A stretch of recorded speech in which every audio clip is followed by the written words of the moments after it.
Hello friends, आज हम देखने वाले हैं modern history from beginning till end till our independence. तो चलिए शुरू करते हैं, ज़्यादा बातें नहीं करते हैं और आते हैं टॉपिक्स पर। Arrival of Europeans in India.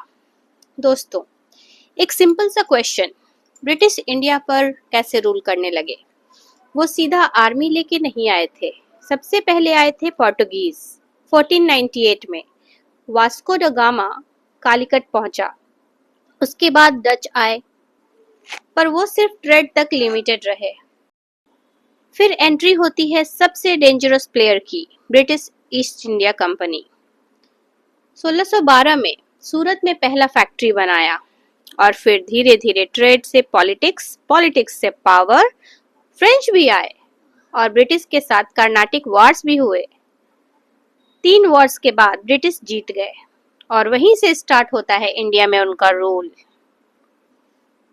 अब देखते हैं कुछ नोट्स जो कि हमने लिए हैं एनसीईआरटी महेश बर्नवाल के बुक से। ये उस बुक का निचोड़ है। आप कह सकते हैं कि ये एक ऐसा नोट्स है जो हमने एनसीईआरटी बुक से लिया है। तो चलिए शुरू करते हैं। इंट्रोडक्शन। यूरोपियंस इंडिया आए मेनली ट्रेड के लिए, स्पाइसेस, सिल्क, कॉटन ट्रेड के लिए। ग्रेजुअली ट्रेडर्स कन्वर्ट हुए रूलर्स में। की सीक्वेंस ऑफ अराइवल है, सबसे पहले Portuguese, then Dutch, then British and then French. PDVF. आइए देखते हैं पोर्टुगीज के बारे में। सबसे पहले उनका अराइवल हुआ था 1498 में। उसके लीडर जिन्होंने इसकी खोज की थी वो थे Vasco da gamma.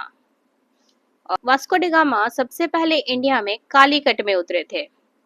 Kozhikode Calicut establish किया। उन्होंने अपने बेसिस एस्टैब्लिश किए गोवा, दमन एंड दीव में।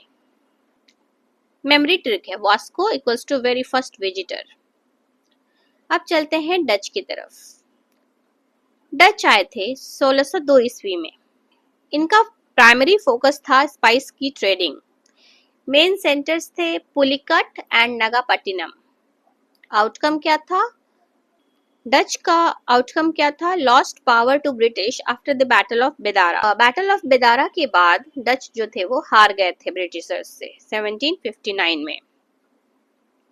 तो डच आए 1602 में और वो चले गए, मतलब उनका पावर्स खत्म हुआ 1759 में। ब्रिटिश ईस्ट इंडिया कंपनी कब आई थी? 1600 ईस्वी में। फर्स्ट फैक्ट्री कहाँ बिठाई थी? सूरत में 1612 ईस्वी में। उसके की सेंटर्स थे बॉम्बे, मद्रास एंड कलकत्ता, लेकिन पहला फैक्ट्री था सूरत में। अब देखते हैं उनकी स्ट्रेटजी क्या रही। Gradual political control through diplomacy and war. उन्होंने धीरे धीरे अपना पॉलिटिकल कंट्रोल को बढ़ाया, डिप्लोमेसी और वॉर कर करके। अब चलते हैं फ्रेंच की तरफ। फ्रेंच आए थे 1664 में। ब्रिटिशर्स थे उस टाइम पे। उसके लीडर, फ्रेंच के लीडर थे Colbert under king Louis 14। Main headquarter जो था वो फ्रेंच का, वो पौंडीचेरी में था। और इसका कंपटीशन क्या था? Emerged as the primary rival of the British. और एज हम जानते हैं कि उस टाइम ब्रिटिशर्स थे, तो जो फ्रेंच थे वो उनके प्राइमरी राइवल हो गए। और फिर वॉर हुआ इन लोगों के बीच, Carnatic war. There were 3 wars लगातार। Why British won? उसमें ब्रिटिश जीत गया। क्यों जीता? ये एग्जाम फेवरेट क्वेश्चन टॉपिक है। क्योंकि ब्रिटिश के पास था strong navy, better financial resources, support from local rulers also, क्योंकि वो पहले से यहाँ पे रह रहे थे, and superior military technology and diplomacy. और इनकी जो मिलिट्री की टेक्नोलॉजी और डिप्लोमेसी, मतलब जो प्लानिंग थी, वो काफी स्ट्रॉन्ग थी। डिवाइड एंड रूल पॉलिसी भी नो, ये ब्रिटिशर्स बहुत अच्छे से जान गए थे। अब चलते हैं कर्नाटिक वॉर्स। ये भी बहुत ही इंपॉर्टेंट टॉपिक है। ये कॉन्फ्लिक्ट था between British and French for supremacy in India. India में अपना दबदबा बनाने के लिए ब्रिटिश और फ्रेंच में जो वॉर हुआ था उसी का नाम था कर्नाटिक वॉर्स। इन लोगों ने 3 लड़ाइयां लड़ी। फाइनल बैटल कौन सा था? बैटल ऑफ वांडी वॉश 1760 में हुआ था। और रिजल्ट क्या हुआ? ब्रिटिश विक्ट्री, मतलब ब्रिटिशर्स जीत गए and French power was ended in India. तो आइए देखते हैं क्विक समरी टेबल के थ्रू। पोर्टुगीज आए थे 1498 में, उनका की प्लेस था जो कालीकट में, और रिजल्ट जो था वो फर्स्ट एंट्री। ओके, पोर्टुगीज सबसे पहले आए थे। एंड डच के बारे में देखते हैं। 1602 में डच आए थे, पुलिकाट इनका की प्लेस था और ये फेल हो गए थे। उसके बाद आया ब्रिटिश। 1600 ईस्वी में ब्रिटिश आ तो गया था, बट 1612 में इसने पहली फैक्ट्री बिठाई सूरत में और ये काफी सक्सेसफुल रहे। ब्रिटिशर्स जब ट्रेडिंग कर रहे थे उस बीच फ्रेंच भी आए 1664 में, और कहाँ आए थे? पौंडीचेरी में। लेकिन ब्रिटिशर्स ने उन्हें हराया। बैटल ऑफ वांडी वॉश फाइनल जो लड़ाई था उनके बीच 1760 में उन्होंने हरा दिया था। ब्रिटिशर्स ने फ्रेंच को हरा दिया था। बैटल ऑफ वांडी वॉश जो हुआ था वो 1760 में हुआ था। ये इंपॉर्टेंट है। एग्जाम का निचोड़ देखते हैं। Vasco da gamma 1498 Calicut, first factory सूरत में, ब्रिटिशर्स का। Carnatic Wars British versus French हुआ था। British victory because of political control उनका अच्छा था। And Portuguese were the first and British were the final rulers.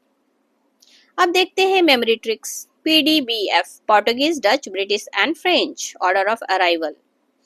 Common mistakes देख लेते हैं जो हमें अवॉइड करना चाहिए। सूरत वर्सेस कालीकट, हमेशा कंफ्यूजन हो सकता है कि वास्को ड गामा जो है वो कहाँ आए थे, कालीकट में या सूरत में, लेकिन कहाँ आए थे? कालीकट में। और ब्रिटिश का फर्स्ट फैक्ट्री था जो सूरत में था। नेक्स्ट जो मिस्टेक करते हैं हम वो है Dutch as the rulers. Dutch were mainly traders, they were not rulers. Dutch जो हैं वो हमारे इंडिया पर रूल करने नहीं आए थे बल्कि ट्रेडिंग करने आए थे। So they never established the pan India empire. तो उन्होंने कभी पूरे इंडिया पर अपना एम्पायर जमाने की कोशिश ही नहीं की क्योंकि वो ट्रेडर्स थे, they were not rulers. Third mistake जो हम कर सकते हैं वो है Carnatic result. It was between British versus French, not Portuguese. Carnatic wars जो हुए थे वो ब्रिटिशर्स एंड फ्रेंच के बीच हुआ था। अब देखते हैं कुछ expected MCQs। Vasco da Gama arrived in India in 1498। First British factory in India Surat में था। Carnatic wars were fought between British versus French, very good. Dutch main focus was trade, जैसा कि हमने अभी देखा। French centre in India was Pondicherry, French जो थे वो मेनली पौंडीचेरी में रहते थे। तो अब चलते हैं लास्ट डे रिवीजन बॉक्स की तरफ, जो हम एग्जाम के पहले अगर रिवाइज करें तो हमें क्लिक कर सकता है। 1498 वास्को ड गामा पोर्टुगीज थे। 1612 में British first factory Surat and 3 Carnatic wars was there. British win the supremacy. And order of arrival is PDBF, Portuguese, Dutch, Britishers and French. And final outcome was British rule begins. और इन सब का final outcome ये था कि British का राज शुरू होता है यहाँ से।